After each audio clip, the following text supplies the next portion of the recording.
Hello friends, welcome to Joy Kisan Rajahmundry. Friends, ఈరోజు మనం కాకినాడ జిల్లా గండేపల్లి మండలం మనకి సూరంపురం అనే గ్రామంలో ఈరోజు కస్టమర్ ఇంటికి రావడం జరిగింది. ఇది వచ్చేసి మన కస్టమర్ ఇంటి వద్ద మనం రబ్బర్ సెల్లర్ అలాగే కనిపిస్తున్న ప్యాడీ క్లీనర్ డెలివరీ అవ్వడం జరిగింది. ఈ మిల్లో మనకి ఎలా ఉపయోగించాలి ఏంటనేది పూర్తిగా కస్టమర్ చెప్పడం జరిగింది. అసలు మనకి ఈ మిల్లు తీసుకోవడానికి మనకి కస్టమర్ ఏ విధంగా చూశారు, ఆయన మనకి దగ్గర చూసి కొనడానికి కారణం ఏంటి, దాని ఉద్దేశం ఏంటో కొన్ని విషయాలు అడిగి సార్ని తెలుసుకుందాం. సార్, మీ పేరేం పేరండి? తోట కృష్ణ అండి. తోట కృష్ణయ్య గారు. మీకు ఈ మిల్లు రాజమండ్రి దొరికిద్దని ఎలా తెలిసిందండి? రాజమండ్రి అంటే అండి మా అబ్బాయి ఇది ఆటోమేటిక్ గా ఆయన పడుకున్నాడటండి. పడుకుని చల్ల చూసుకున్నాడటండి. అది మా దూల పారం పెట్టుకుందరకున్నాండి మేము. ఇది ఆటోమేటిక్ గా కనిపించి తెద్దరా నన్ను పంచాడండి, అడిగాడండి. అదే మా కుర్రోడ్ పెండ ఎప్పుడండి చూసారండి, వైజాగ్ వచ్చిందటండి. ఇది అదే ఫోన్ లో చూస్తే వైజాగ్ వచ్చిందట. అప్పుడు వైజాగ్ అని చెప్తే వైజాగ్ అందరు రాని పెన్ అడిగారటండి. అడిగితే ఉండేది మరి వాట్సాప్ లో అన్నారు కదండి, మీరు చదువుతారు కదండి. మరి ఆ వాట్సాప్ లో పెట్టి చూసుకుంటే రాజమండ్రి కాపాడినట్టండి.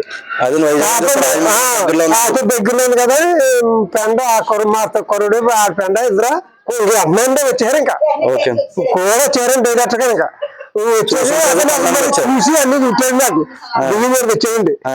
చూడితే తిట్టానండి, ఎందుకు మాకు ఇది మనకి అనవసరం అంటే కాదు, నువ్వు ఆడుకుంది కానీ నేను దూడ పెట్టుకుంటాను, నేను దూడపారా ఇది నువ్వు ఆడుకుంది కానీ మనకు సొంతగానే వస్తా ఆడుతారు, మనకు భూములు కదా 4 ఎకరాలు లాసలు సొంతంగా ఆడేసి మన వాళ్ళకి గట్రా పట్టుకెళ్తారా అని చూట్టి అలా ఉండన్నాడు. బియ్యం అసలు బియ్యం అయితే బాగానే ఉంటారు అబ్బా. మరి నీ చూట్టికి గట్రా మరి శాఖ తక్కువ కాపాడుతుంది. మరి అది తెచ్చుకున్నాను నేను. అంటే మీకు పెద్ద మిల్లు ఎలాగ వచ్చిందండి? దాని మా పెద్ద మిల్లు ఎలా వస్తుందో రేసు అలా వస్తుందండి.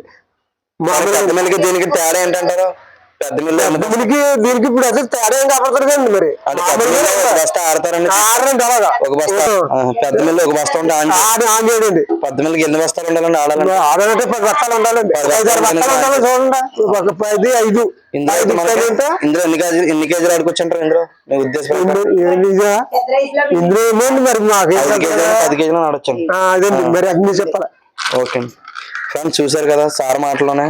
వాళ్ళ అబ్బాయి ఫోన్ లో చూసి యూట్యూబ్ లో చూసి మన జాయ్ కిసాన్ రాజమండ్రిలో ఉందని మనకి దగ్గరకు వచ్చి షోరూమ్ విజిట్ చేయడం జరిగింది. అక్కడ చూడటమే కాకుండా మన దగ్గర డెమో కూడా చూశారు. అయితే చూసిన మరుక్షణం ఆయన మన దగ్గర అమౌంట్ కట్టి బుక్ చేసుకుని డెలివరీ ఇవ్వడం కూడా జరిగింది. ఆయనకి ఈ రోజు ఇన్స్టాలేషన్ చేయడం, అలాగే మనకి పెద్ద మిల్లు ఎలా వస్తుందో రైస్ అదే రీతిగా మనకి వస్తుందని చెప్పి వారి మాటలోనే తెలుసుకున్నాం. వారైతే మనకి ఆయన సొంతంగా భూమి ఉంది మనకి 4 ఎకరాలు. ఆ 4 ఎకరాలు పండించిన ధాన్యాన్ని రైస్ గా మార్చాలి, అలాగే చుట్టుపక్కల కూడా మనకి ఉపయోగపడాలనే ఉద్దేశంతో ఈ మిల్లు మన దగ్గర కొనడం జరిగింది అనమాట. యూట్యూబ్ లో చూసి వాళ్ళు చుట్టుపక్కల ఉన్న గ్రామాలకు వెళ్ళి ఆటో పెట్టి ఛార్జీలు పెట్టి చాలా ఖర్చుతో కూడిన ఉద్దేశించి మన దగ్గర మిల్లు తీసుకుని వారి ధాన్యాన్ని వారే రైస్ గా మార్చాలనే ఉద్దేశంతో ఈ మిల్లు మన దగ్గర కొన్నారనమాట. ఆయనకైతే ధాన్యం వేస్తే రైస్ పెద్ద మిల్లు లాగే వచ్చింది. పెద్ద మిల్లు అయితే 10 బస్తాలు ఉంటాయని ఆన్ చేయాలని చెప్పారు. ఇందులో అయితే మన మిల్లులో మనం 5 కేజీలైనా 10 కేజీలైనా 10 బస్తాలు ఉన్నా కానీ ఈ మిల్లులో మనం ఉపయోగించి దీన్ని మంచి ఉపాధి పొందొచ్చు, లేదా మీ ధాన్యాన్ని మీరే రైస్ గా మార్చి మంచి ఉపాధి పొంది మీరు లాభం పొందొచ్చు అనమాట. ఎందుకంటే మనకి గ్రామాల్లోనే కాకుండా పెద్ద పెద్ద సిటీల్లో కూడా ఇప్పుడు రైస్ కల్తీ జరుగుతుంది. చుట్టుపక్కల ఉన్న ప్రతి మిల్లుకి తీసుకెళ్లి ఎక్కువ ఖర్చుతో ఇబ్బంది పడడం వల్ల వాళ్ళకి లాస్ అవ్వడం జరుగుతుంది. కానీ ఈ మిల్లులో కల్తీ లేకుండా ఎవరి దాన్ని వాళ్ళే పండించుకుని వారే ఈ రైస్ ని దిగుబడి పొందొచ్చు. ఎటువంటి కల్తీ లేకుండా ఈ మిల్లులో మనం స్వచ్ఛమైన రైస్ మనం తిని మంచి ఆరోగ్యం పొందవచ్చు. కావాల్సిన సంప్రదించండి. జాయ్ కిసాన్ రాజమండ్రి.